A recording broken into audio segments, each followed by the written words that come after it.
Unfortunately, I woke up the next morning and we were hit by a massive snowstorm, just kind of blanketed all of Ontario. It was too early in the morning and too late to change our minds. But we kind of thought, well, if we take it slow and steady, we get home, within about, 12, 13 hours. What city was this again? I was up in Ottawa, and we were coming back to Chatham, which usually on a good day would take, a good 8-9 hour drive. Got back into just the edge of the city limits, and because the snow plows were on strike, none of the roads had been cleared, and apparently I was still asleep. We hit some ice, spun out. It's just spun out like uncontrollably. Car coming the other way it just T-boned our car directly where I was sitting. So it just crushed the car from full size to about half the size of the car. Nobody knows where I went. It was really strange.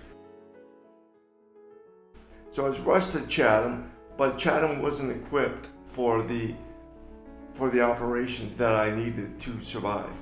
So they rushed me to the London hospital. They didn't think I was going to survive anyway. So they just wanted a place for me to go. So they put me in like a small room area on the floor where everyone's going to die anyway. So it really didn't mean much. But for some reason, there's a purpose for me.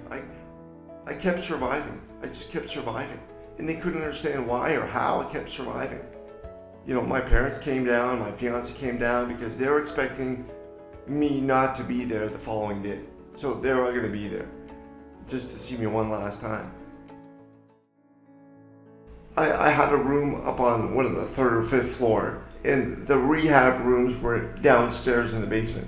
So that ride in the wheelchair from my 5th floor down to the basement was so much stimulation on my brain, I would just fall asleep. They couldn't do anything with me because I was just falling asleep, and they thought this is ridiculous. It's funny because when you're in your coma, you can still hear things happening and going on around you. And doctors would say, well, he'll never be 100%. He'll never be 100%. 1 in a million make it back to being normal again. And, for some reason I heard all this, and my brain just registered all this. It kicked in for some reason. And now for some reason, I don't know why, but when I heard this, my brain fired up.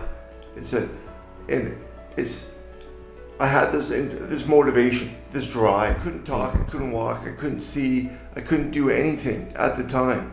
And I kept saying, home, home. And people would say, you can't go home yet, you can't go home yet. And one person, that was my dad, said something different. And he doesn't know why he said this, or, why, he didn't just say you can't go home yet. He said, when you get stronger. And to me at the time, getting stronger meant doing better physically, because I couldn't walk, I couldn't talk, I couldn't do anything. So I then dedicated myself to physiotherapy. And that's where my love, again, of exercise, and I see the healing powers of physiotherapy and physio and exercise. By doing the exercise, I not only healed myself, physically, but mentally as well. All that oxygen from doing the exercises and pushing myself. When do you remember, how long after the accident was it that you started to see the progress that you're talking about? Like, how long did that take? That I started to realize, it was almost immediate. Like, almost immediately, because you could see improvements every day. Every day I would see little improvements, and I'm going to better myself each time. So yesterday I was able to run this far. Then today, let's do a little bit further. Let's go. How did you deal with all the negative stuff around you? Like people telling you you're not going to do it, you're not going to make it. Yeah. Like from the very beginning when they were going to donate your organs all the way up until... Exactly. Because I did hear that every day. Steve, from the nurses, don't worry if you don't get to be back to 100%. that was kind of drilled into me every day. But every day I would get mad at the nurses and the therapists and point at them and say, you know what?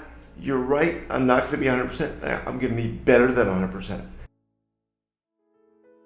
I was at Parkwood, and they again, they would always say, 1 in a million, Steve, 1 in a million, and make it. Well, I'm the one. I kept saying, I'm the one. There's no question. I'm the one. I'm the one that's going to do it. I'm that 1 in a million. And then on the way out of the hospital, they said, so you're the one? I said, yep, I'm the one. And, I'll tell you a story. When I did go back to playing soccer, first of all, I had a hard time kicking the soccer ball and, learning the game, how the game operated again. And I used to score a lot of goals when I was younger. And so then I just wanted to score a goal again. So then I ended up scoring a goal. And I thought, this isn't good enough. I want to score more. So then, almost every game, I would start scoring. And then one time I scored 3 goals in the game, got the hat trick. I thought, wow, this is it. It has been so long, and I've done it. I'm back. Afterwards, I had planned on being a teacher. I'll tell you some of this, and but funny thing was that now that I read a page or two from a book and I'd fall asleep. So again, I had to retrain my brain, so it was almost impossible to be a teacher again. But I thought, well, I want to go back into the school system, but I want to help out kids who have been through what I've been through. Maybe they have a brain injury, maybe they have a disability, So then I became an EA. And then after that, I went on to getting into exercise. They were offering a personal trainer's certification at the YMCA because I had done some volunteer work there. So then I learned how to be a personal trainer through the YMCA.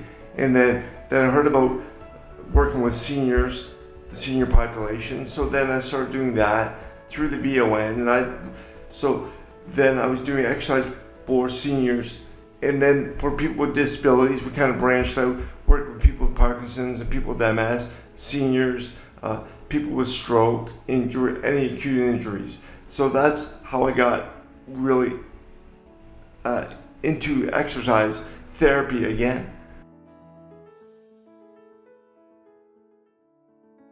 Just my final question would be, you had an incredible sort of life-altering challenge ahead of you, right? Mm-hmm. To stay alive. Yeah.